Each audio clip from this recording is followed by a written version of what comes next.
the conditions they live do not allow that to change. And so, looking over,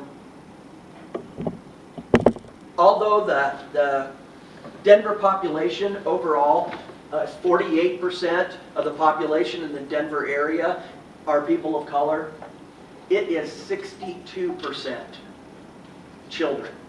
62% of the child population are children of color. And these are the children that we see most of the time, because they're the ones who are more likely going to be affected by housing in the Denver metro area. Thank you.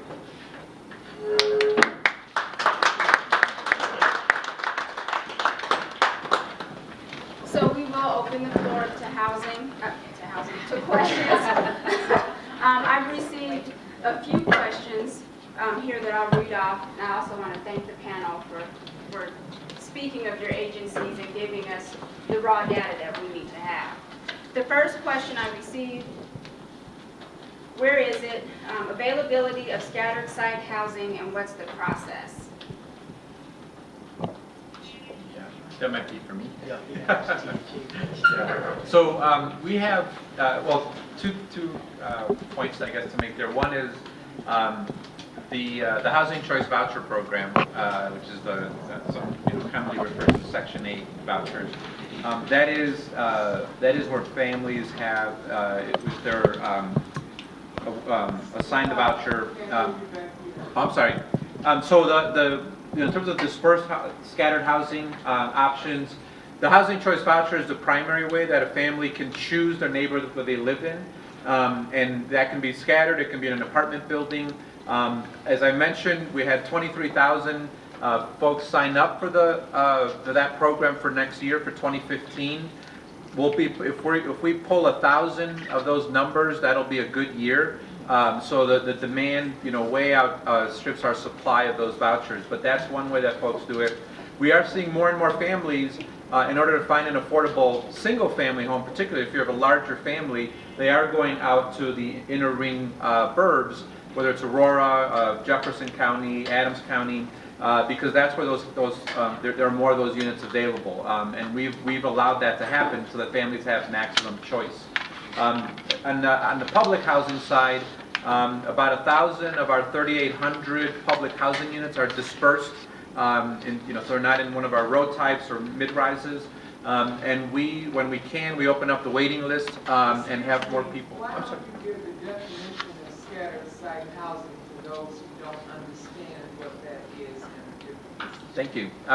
So scattered site housing is basically housing that is not in one of our larger multifamily developments. We have three types of properties at the Housing Authority. The mid-rise, which is usually 8 stories to 12 stories property. Many of those are senior disabled properties. We have what we call our road types, which is our townhomes, anywhere from 150 to 400 units in one property. And then we have all of the others, we call them our scattered site or dispersed properties. It can be single family homes, duplexes, triplexes. We have some as large as 60 units, but they tend to be our smaller properties, and they're scattered throughout the city, really in every district of the city. So and you do have single dwelling homes as well. yes, the single family homes. Yes. Right. So Where are those properties? those are all over the city. Yep. Thank you. Mm-hmm. Next question: who would be responsible in generating a regional fund? How much is needed yearly? So a regional fund is very challenging because the idea is that would go across multiple cities, and we don't do a lot of that. Each city has its own taxing sources, and each city spends its own dollars. So what we focused on first is getting Denver to create our own fund, and the sources we've looked at include property tax, maybe taking some of the money that's generated from the sales tax on marijuana, although it's not very much, so it wouldn't get us to those big numbers I described.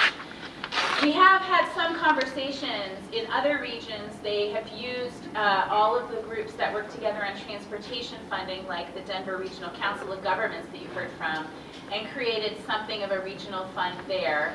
We have created a fund like that to buy land, and that's one that the Urban Land Conservancy in Denver are involved in, just to buy the land, not necessarily to build the housing up above. And so we would love to get to that next level of being able to get a regional fund that is to build the housing up above. I think our next step, though, is to do a Denver version first. And then we have to continue to convince some of the suburban communities who frankly think that their housing is already really affordable, which some of it is, or that it's not their job because they think they want to have only middle-class families, right? So we need to convince them that they all have as much of a stake. And I think they're starting to realize that. They're starting to realize that trend that Gage showed, that folks who couldn't afford Denver are moving to their communities, and that they are no longer just the homogeneous, suburbs that they used to be. But it's a long process, and we still have some resistance to the idea of working together with everybody on a real fund. So we have some work to do. Thank you.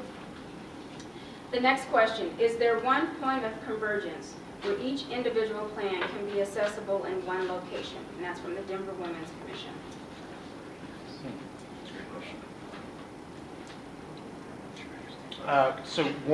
So that one place where you have all services, be it housing. I asked that question because the Women's Commission actually held a round. I asked that question because the Women's Commission, we held a roundtable discussion, and that actually came out of some of our key recommendations. Not necessarily the resources, but we're not excluding that. But I listened to all you talk about the plans that you're working on from your individual organizations.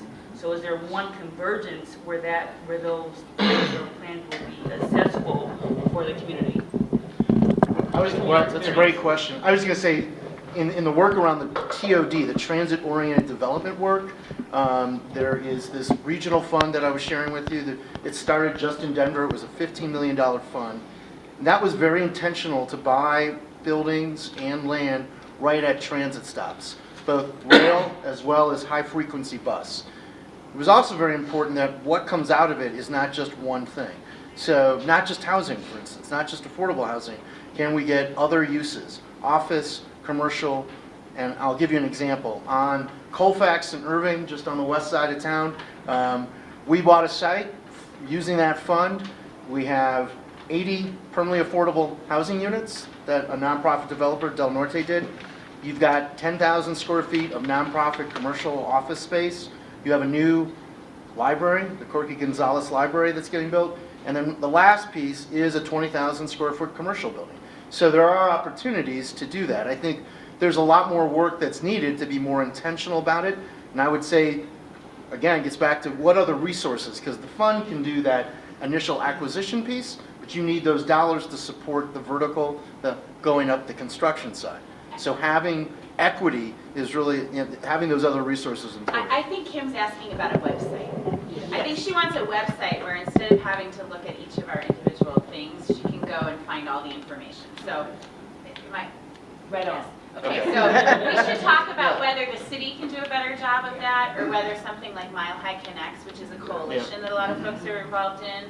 So is that, am I hearing you right? That is correct. It Okay, seems to we're me too there's- diffuse. Yes, there's a lot of different plans happening throughout the city that's working on very different things. So just one point of place where the information exists. All right, we should put that on our conversation. So If I can ask a we question have of your work- question. The Women's Commission will provide a recommendation, and we're working with the Office of Economic Housing, so that will be a action item. And a quick question for you on that, just so I understand, because it's something we've talked about as nonprofits as well. Is it so that people in the community can go to one place and figure out, this is what I need, these are my options, kind of a one-stop shopping for everything?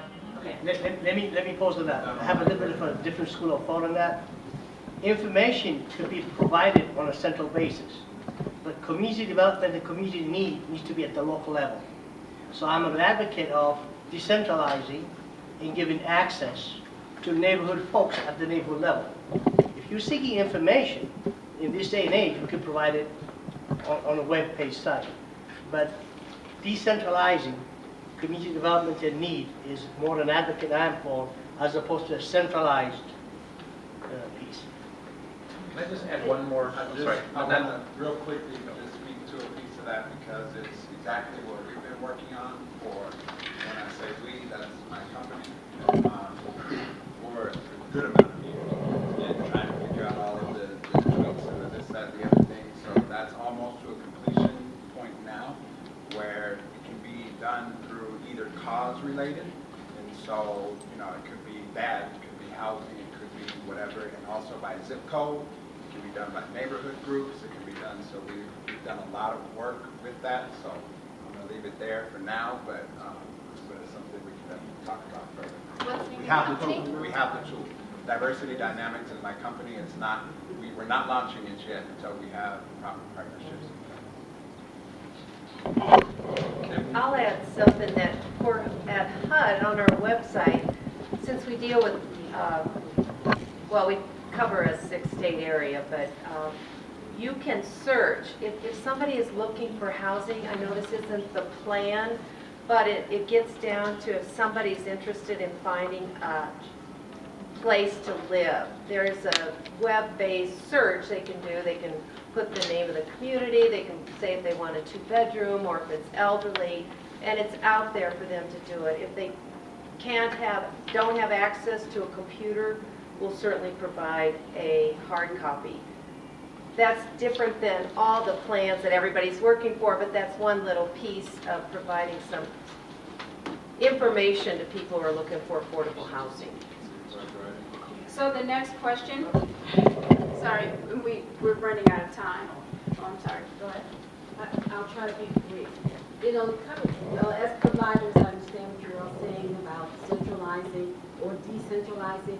But coming from a consumer and dealing consumer perspective, when you have people who come into Denver, who move here or whatever, when you have a population that's getting older, 60 plus, they need one location to go to. Now that location can link over into these other decentralized things, but it's needed. It's a discussion that's been going on for years, and hopefully someone will finally realize this is what the consumer needs. To be able to go to a place, just like you got 311, you got 211. It's the same concept. But I deal with people who don't have a computer.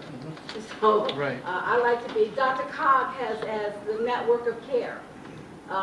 If people would put that on there, then you go to the network of care. But for someone like me who is a community resource person, I would like to be able to go to one location and possibly link into all these decentralized areas. But that's very important to the consumer. So I think we need to be a little bit more diverse in our thinking and think from their perspective. Good point. The next question, under DHA's transition initiative, what percentage is market rate? What percentage is affordable? What percentage is subsidized? Thank you. So when we're redoing our communities now, first of all, our goal is to preserve one-for-one the existing subsidized housing.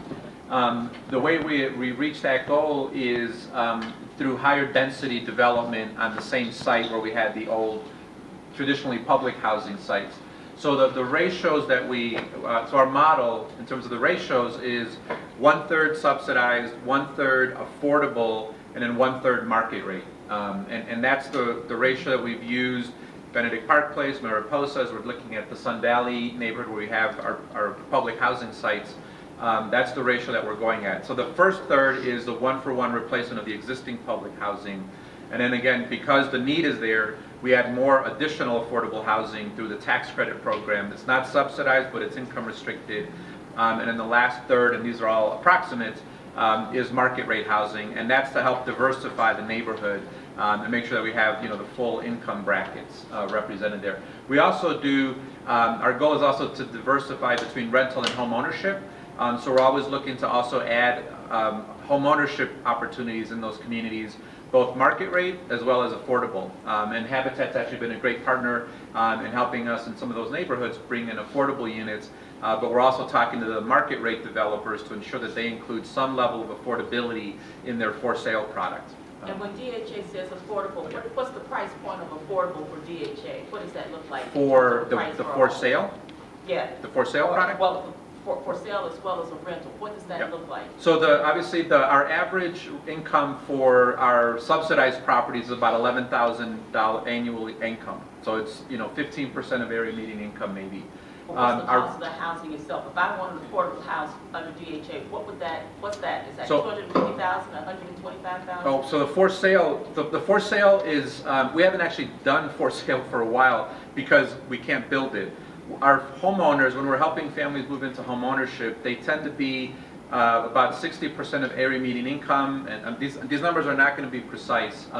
That might be family earning 30 to 35,000, and generally, Gabe, you may have a better sense of the price points, but it has to be affordable in the $150,000 to $200,000 range in terms of the units.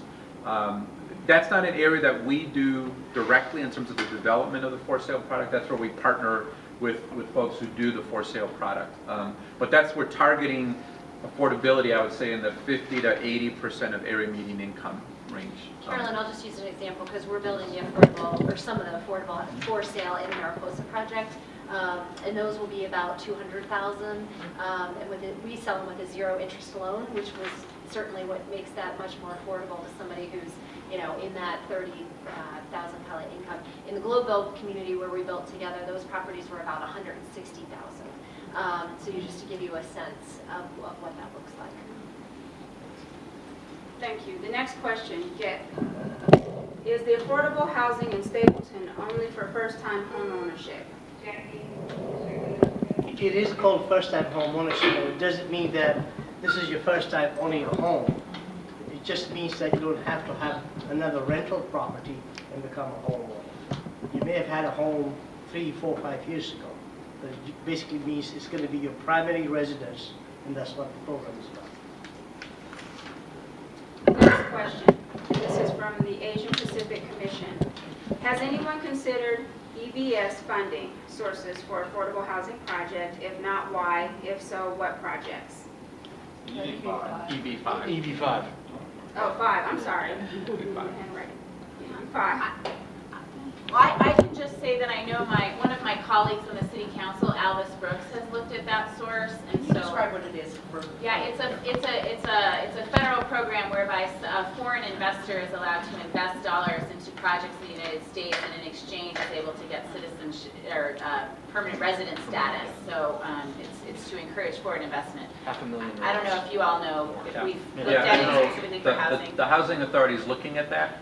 We hired some folks to help us explore both setting up the regional investment centers, looking at the applicability to affordable housing. And so we're doing the early feasibility work on using EB5 to help produce and help subsidize really the affordable housing that we're looking to build. Well, the reason I'm asking, Yep. Most EB5 visas issued by the country from China or India. Most Asian countries taking 10,000 available visa out there every year to invest their money. And I think that was missing a boat not to take that advantage because the fund itself is probably 1% annual interest rate for the next 3 to 5 years. Yeah. I think that the challenge we have to that question of why hasn't Denver yet, it's a sort of a capital absorption challenge.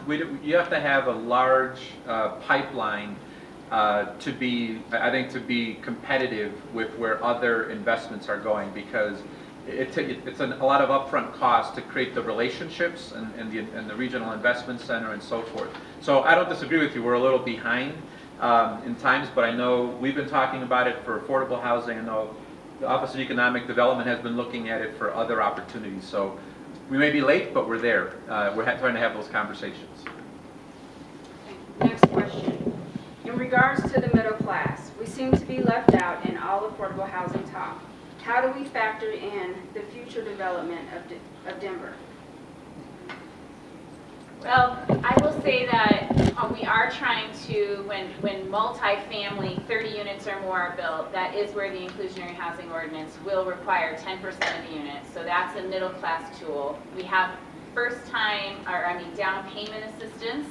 That is a squarely, middle class home ownership tool because it's